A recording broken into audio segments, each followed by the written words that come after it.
Há pouco tempo eu conheci um canal que foi o canal onde eu vi a notícia sobre a publicação do quadrinho A História do Oeste.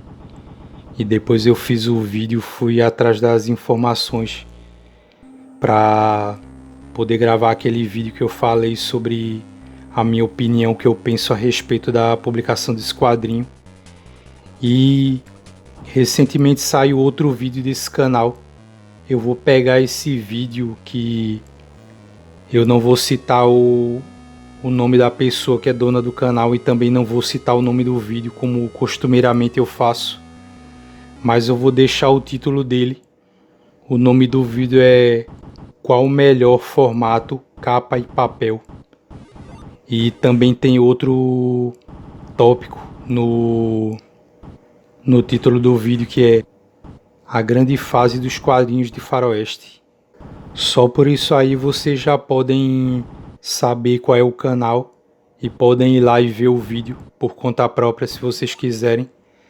Mas eu vou pegar o vídeo desse cidadão aí e vou colocar a minha opinião em cima para refutar as ideias dele, porque esse vídeo que ele fez foi tão cheio de ideias que eu discordo completamente que não tinha como eu fazer diferente. E como eu sempre digo, é bom para fazer um contraponto. Porque qual é o propósito de eu ter feito esse vídeo aqui? Para falar a verdade, é mostrar para vocês como essa coisa de haver uma região no Brasil que as pessoas consideram que fala e que a opinião dela vale pelo país inteiro é prejudicial no geral para os leitores de quadrinho. Eu não estou querendo dizer, por exemplo, que pelo fato de em São Paulo ou Rio de Janeiro existir o polo editorial aqui e ele teria que ficar em algum lugar. Só porque não existe na minha região não quer dizer que tem algum problema nele ficar em outra região. O problema é o seguinte: a gente sabe que a maioria dos canais que são grandes aqui no YouTube no Brasil, eles são de São Paulo no geral e de um ou outro estado, para melhor dizer. E as pessoas levam em consideração e acham que esses canais que ficam em São Paulo são os mais importantes necessariamente, ou que eles falam pela população inteira do país. E isso acontece com os quadrinhos também. Mas isso é muito prejudicial porque dá a falsa impressão de que uma região só, como eu disse, fala pelo território inteiro brasileiro, sendo que cada região tem as suas diferenças, não só de cultura como de economia. E eu vou mostrar isso através do comentário que eu vou fazer desse vídeo que esse cara aí gravou, para vocês entenderem o meu ponto de vista. Para começar, eu acho que o problema já começa no título do vídeo dele, onde ele pergunta qual o melhor formato, capa e papel. Em primeiro lugar, isso não faz diferença nenhuma, porque hoje em dia o quadrinho ele é vendido para um nicho pequeno. As editoras conseguiram encolher as tiragens dela e elitizar de um modo que elas só estão vendendo hoje para quem pode pagar. Então qual é a importância de perguntar sobre isso, se hoje em dia quem determina o formato, o valor, o luxo que tem nos quadrinhos são as editoras? Na verdade, elas sempre quiseram que as coisas chegassem nesse ponto. Elas só estavam esperando a oportunidade certa para poder elitizar, para poder restringir as publicações dela e as tiragens a nichos fechados onde as pessoas pudessem pagar mais caro para compensar as tiragens grandes, onde eles tinham perdas grandes e tinham que ter o problema da distribuição. Distribuir em grandes quantidades não é fácil e nem é simples. Então esse modelo que a gente tem hoje em dia foi totalmente pensado bem antes dele acontecer pelas editoras. Elas sempre quiseram isso. E aí de 2017 para cá elas conseguiram colocar isso em prática.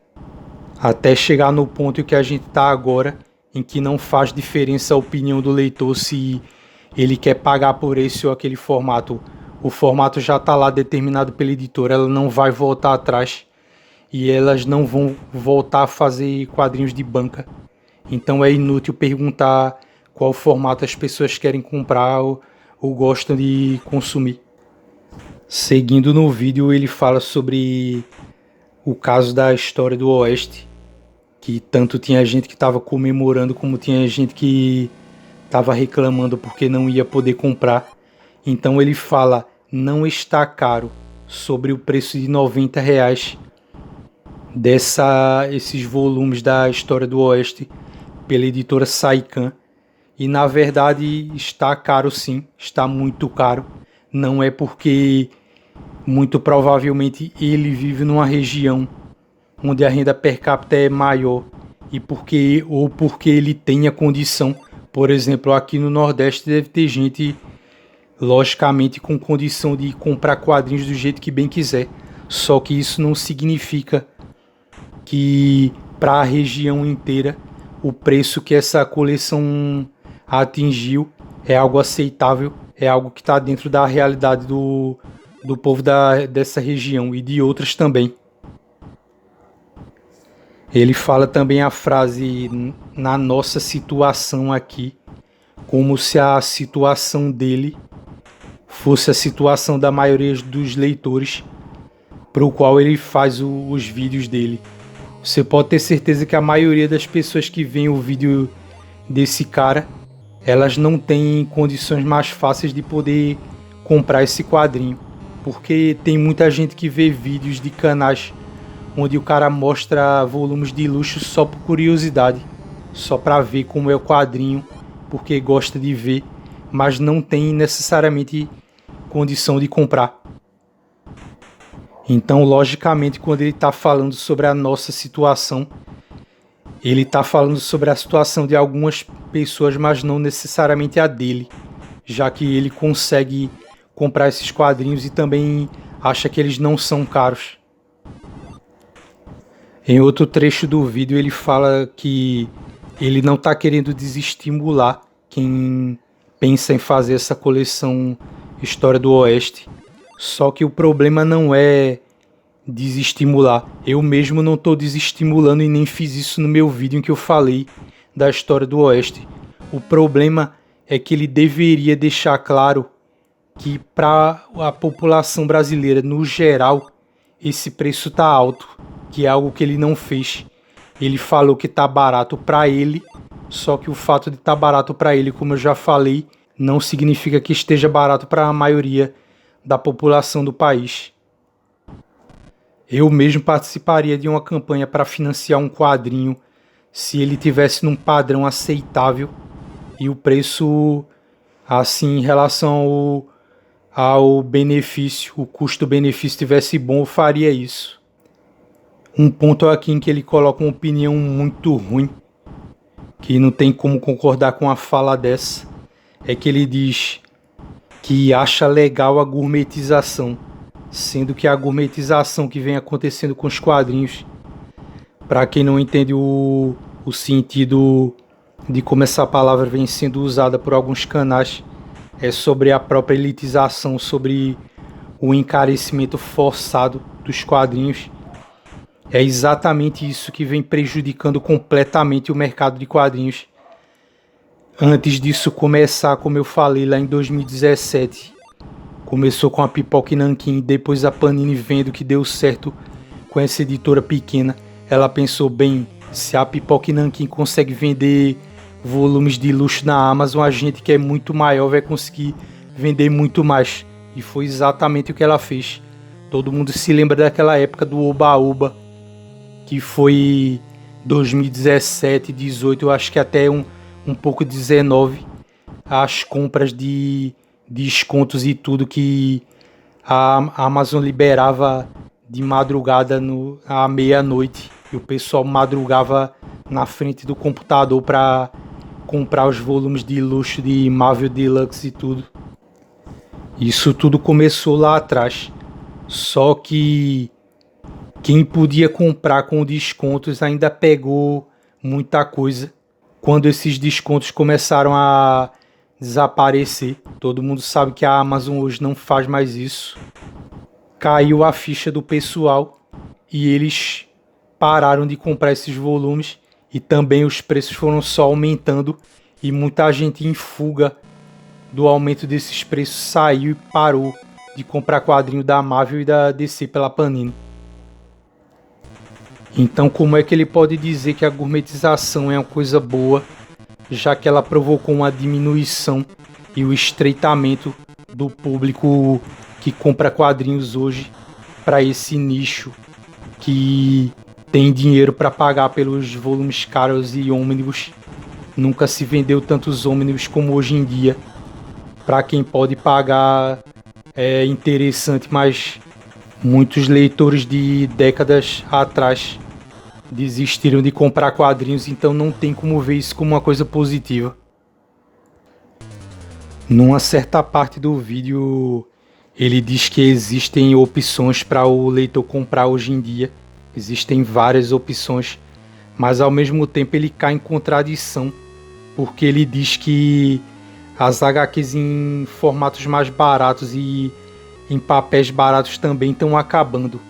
Fora o fato de que ele fala que, por exemplo, os quadrinhos de Tex ainda tem muito formatinho em papel jornal que você encontra por aí. Quer dizer, tudo hoje, quase tudo na Mito está elitizado. Vários formatos migraram para outros mais caros. E o que é que vai acontecer? O leitor que não quer ou não pode pagar por esses formatos que a Mito escolheu mais caros, eles vão ficar relegados ali a ter que comprar quadrinhos usados em sebos, em livrarias e feirinhas por aí, enquanto só o leitor que tem condições ele pode comprar quadrinho mais novo. Essa é a ideia que esse cara quis passar nesse vídeo, porque eu não acho nem um pouco justo acontecer o que aconteceu, expulsaram os leitores que estavam acostumados a pagar barato por quadrinhos, e quem quer pagar barato deve ter o direito de fazer isso. Um pouco mais à frente ele usa uma frase que até eu citei no meu último vídeo, o vídeo sobre a coleção Essenciais da Panini, sobre essa linha, em que ele diz: isso é o que a maioria das pessoas querem. Para vocês verem que realmente essa frase, como aquela frase falsa e mentirosa que diz que quadrinhos sempre foram caros, isso aí também virou um clichê, virou uma frase feita completamente falsa na boca de vários caras aí que tem canais de quadrinhos, onde também a gente pode encontrar uma contradição nessa frase dele, porque ele diz: é isso que a maioria das pessoas querem, só que você não pode contar o mercado só por essas pessoas que ficaram, que fazem parte desse nicho que quer e pode pagar barato, e todas as pessoas que pararam de comprar quadrinhos, e todas as que só podem comprar volumes em capa cartão e papel offset, ou capa cartão e papel LWC. Esse pessoal aí não conta, eles não estão somados no todo do público, só porque eles saíram, não querem mais comprar quadrinhos, não podem mais comprar quadrinhos hoje em dia por causa dos preços. Como é que você vai fazer uma conta onde ele diz que a maioria das pessoas querem isso, se boa parte das pessoas que estavam comprando quadrinhos antes da gourmetização, que ele diz que é algo bom, que é algo legal, elas pularam fora do mercado? Então, mais uma vez, ele cai em contradição, porque ele admite que muitas pessoas falaram, eu acho que ou nas redes sociais dele ou nos comentários do vídeo que ele fez, que não vai dar para mim, não tem como eu comprar. E ao mesmo tempo ele diz que a maioria quer isso. Não tem como isso bater, não tem como essa frase dele se encaixar, porque ele está dizendo uma coisa e o contrário dela ao mesmo tempo. Numa certa parte do vídeo ele faz uma pergunta que é: quanto encarece mais uma capa dura? Isso aí é uma boa pergunta, porque as editoras elas fazem o possível para que o leitor não tenha a menor ideia do quanto esse tipo de luxo pode encarecer o preço, justamente para ela colocar o preço que ela bem quiser e enganar o leitor. A coisa mais comum que a gente já viu, e nem precisa ir muito longe, é só você pegar os exemplos de capa cartão e LWC. Eu duvido que se você pegar qualquer um daqueles catálogos da Panini e você observar bem as edições, você não vai conseguir encontrar alguma discrepância ridícula entre um volume que tem capa cartão LWC, a mesma quantidade de páginas e preço diferente. Quanto mais o capa dura, que varia mais ainda de preço, não obedecendo critério nem lógica nenhuma, além da ganância das editoras. Então, além das editoras aqui, elas já não terem transparência para divulgar número de tiragens, o quanto elas lucram, o quanto elas pagam pelos direitos autorais, o quanto realmente cada papel custa, ou cada recurso que coloca ali, como capa dura, costura de tecido, verniz localizado, esse tipo de coisa, tudo isso é usado para iludir o leitor. Tudo isso é usado para gerar uma cortina de fumaça que faz você não perceber, afinal de contas, por que um quadrinho pode ser caro ou não. E é claro, as editoras espertalhonas como elas são, elas tiram muito proveito disso. Num determinado momento do vídeo, ele fala uma frase que, desse vídeo que ele fez, eu posso dizer que é a pior frase que ele falou, onde ele diz sobre as editoras: eu creio que elas procuram sempre fazer algo de bom para nós. Quer dizer, em que planeta esse cidadão vive? Onde é que as editoras, elas sempre elas tentam fazer algo de bom para nós? A gente pega, por exemplo, o histórico de uma editora feita Devir, qualquer uma que você possa escolher, a Mitos, a Panini, e tem um histórico grotesco de erros, de sacanagens que a editora apronta para fazer com que o leitor aceite alguma coisa que saiu errado ou pagar a mais, que é o mais comum que acontece. Por exemplo, um exemplozinho só das 2 décadas de experiência que a Panini tem em ferrar com o leitor aqui no Brasil. Aquela história de tirar, que eu citei no vídeo anterior, tirar o arco do Hulk na encruzilhada da coleção histórica Marvel e colocar numa revista mais cara para poder lucrar mais em cima, porque eles sabiam que o fã do Hulk, ou mesmo que você não seja exatamente tão fã assim do personagem, mas que você ouviu falar muito sobre esse arco e quis ler, para que eles paguem mais caro, forçando o leitor a fazer isso. E o sujeito abre a boca para dizer uma frase completamente deslocada da realidade feito essa. Essas editoras, elas só pensam em primeiro lugar sempre no bolso delas. Quando acontece alguma coisa errada, muito errada mesmo, de ter uma questão de erro gráfico, elas ficam caladinhas lá. Você tem que levar o prejuízo de que pagou por um volume com defeito, como um daqueles volumes da saga do Batman, que veio com uma história toda impressa de cabeça para baixo, entre um zilhão de problemas que as editoras geram para o leitor. Então essa frase é totalmente sem noção e totalmente sem sentido. Então ele segue dizendo: a gente tem uma infinita gama de opções. É exatamente o contrário. Já pelo fato dos quadrinhos ficarem tão caros, a gente vem tendo cada vez menos opções. E as editoras, elas nunca citam nenhum problema que é provocado por elas. Isso aí eu desafio qualquer leitor. Pode ver vídeos ou ler textos ou procurar entrevistas de editores em matérias de sites, de blogs, em qualquer lugar.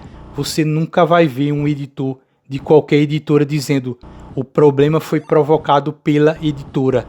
É sempre o dólar, a economia, o papel como é vendido ou impresso na China, como o papel é vendido, como as commodities ou sei lá o que, questões internacionais, todo tipo de invenção. Eles só não admitem que eles provocam problemas para o leitor. Então a gente deve imaginar que é assim. As editoras de quadrinhos, elas são uma exceção na história de todos os mercados e indústrias mundiais, porque são o único tipo de negócio na história em que eles nunca cometem erros e nunca fazem nada com malícia nem ganância pensando em prejudicar o consumidor. Eles são anjos. Eles desceram de lá do céu e vieram diretamente trabalhar no ramo editorial para trazer alegria e diversão para os leitores. Então essa fala é completamente descabida. A verdade é que nós temos hoje em dia cada vez menos opções de comprar quadrinhos justamente por causa da gourmetização que ele defendeu.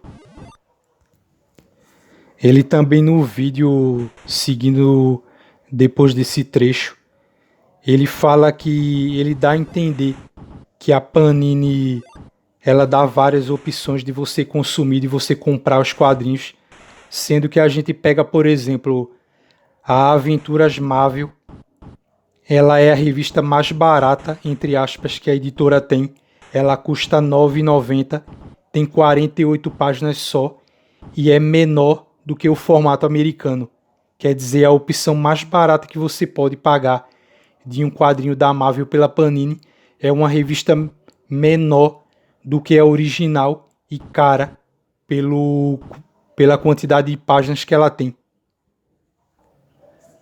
Depois que ele termina de falar sobre o primeiro assunto do vídeo, que é sobre os formatos, ele fala sobre uma suposta alta dos quadrinhos de faroeste, ou seja, que os quadrinhos de faroeste estão passando por um bom momento. Eu também discordo veementemente disso, porque qual é a editora que publica mais faroeste aqui no Brasil? É a Mitos. Vários formatinhos da Mitos estão migrando, como eu falei, para formatos mais caros. Muitos dos outros quadrinhos que ela publica de faroeste já estão muito caros, como é o caso de Ken Park e as encadernações que ela lança de Tex. E isso já vem acontecendo há um bom tempo, porque você pega, por exemplo, a revista do Tex Willer, ela inaugurou, se eu me lembro, em fevereiro de 2019 e ela vem até agora.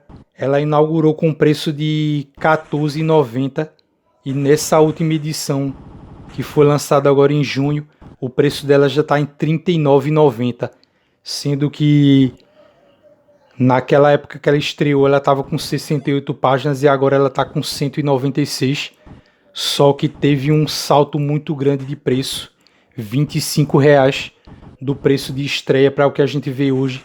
E é uma revista pequena, é claro, porque é o padrão que eles publicam lá na Itália, mas ela é em preto e branco e é em papel jornal.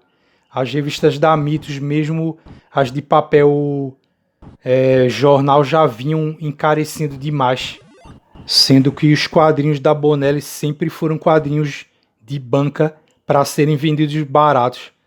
E daqui a pouco, tanto a Mitos como as outras editoras, como a 85, a Saikan, outras editoras que publicam algo da Bonelli, daqui a pouco elas estão aumentando tanto o preço, sendo que as que publicam, as que são pequenas e publicam por financiamento, já não tem um preço tão barato assim. Daqui a pouco só vai ter quadrinho de faroeste caro e a tendência, por causa da diminuição das bancas de jornal, é o quadrinho em banca barato desaparecer de uma vez. Ou pelo menos o quadrinho que não está tão barato assim, mas que é publicado em formatos mais simples, simplesmente sumir e só ficar esses volumes aí. É a isso que vai ficar limitado o leitor que é fã de faroeste aqui no Brasil. Então essa história de que o faroeste está vivendo o melhor momento dele só se for para quem tem dinheiro de sobra para comprar esses volumes caros. E do ponto de vista deles, porque para o leitor que sempre comprou em banca há décadas e décadas, desde a época dos anos 70 na editora VEC, quando o Tex começou a ser publicado, isso aí não é um bom panorama para os fãs de Faroeste. A gente tem que lembrar que apesar dele ter falado que a história do Oeste tá barato, a coleção inteira vai sair no total, isso excluindo o frete, que muita gente vai ter que pagar. A coleção total vai sair por R$ 3.420, que é um preço que ninguém assim pode dizer que é barato. Com um valor desses você compra um computador muito bom de mesa, um notebook, ou então uma televisão Smart TV 4K de excelente qualidade. Então, onde é que isso tá barato? Onde é que os quadrinhos de Faroeste estão vivendo o melhor momento deles? Só para vocês verem um exemplo, porque ele citou esses quadrinhos enquanto ele falava e mostrava a estante dele. Eu pesquisei o valor de 3 quadrinhos que ele citou, que é o King Park, o volume atual, o último, Blueberry, que foi lançado pela Pipoca Nanquim, e a História do Oeste. Somando o valor somente desses 3 quadrinhos, você vai pagar R$ 419,80. Comprando o Ken Parker, que está R$ 89,90, o Blueberry, que está por R$ 239,90, e a História do Oeste, que está por R$ 90. Então, realmente, por isso vocês podem tirar. Você paga R$ 419,80 em 3 quadrinhos de Faroeste definitivamente não é barato. Então o que eu posso concluir desse vídeo é o seguinte: eu discordo de tudo que ele falou nesse vídeo. Já vinha me incomodando algumas opiniões dele. Eu acho que o que muita gente tem que ter no YouTube, e a gente sabe que os canais mais populares deveriam ter mais responsabilidade com os leitores no geral e não ficar só olhando para o próprio umbigo, para a própria região. As pessoas têm que aprender a ter mais responsabilidade com o próprio dinheiro. E as pessoas que assistem canais de quadrinhos no YouTube não vão definitivamente aprender a fazer isso acompanhando esse tipo de canal com esse tipo de opinião.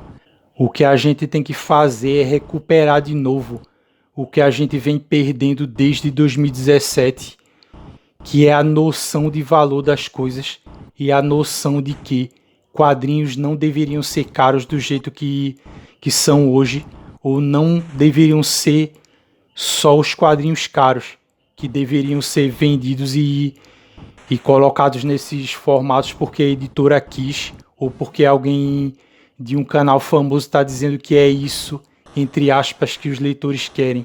Tem que surgir mais canais aí com a responsabilidade de passar uma ideia diferente e trazer essa ideia de volta, trazer essa noção de que quadrinhos deveriam ser baratos também e não ficar, como eu sempre digo, só oferecendo a opção cara, elitizada para o leitor e passando a falsa ideia de que porque na região dele ou porque o cara ganha bem e tem uma renda per capita boa, tem qualidade de vida e pode pagar por esses quadrinhos, é porque necessariamente o país inteiro poderia fazer a mesma coisa, sendo que na maioria das vezes o cara só está falando pela própria conveniência dele e não se importa com os outros estados ali que ficam afastados do eixo de publicações. Então é isso, minha gente. Eu agradeço a vocês que viram esse vídeo porque ele ficou grande. Se inscrevam no canal, deixem as opiniões de vocês aí, que como eu sempre trago esse tipo de assunto, é importante também vocês dizerem. Eu aprendo muito com a opinião de vocês e fico sabendo de coisas que eu não saberia também. Muito obrigado a quem assistiu o vídeo inteiro e até a próxima.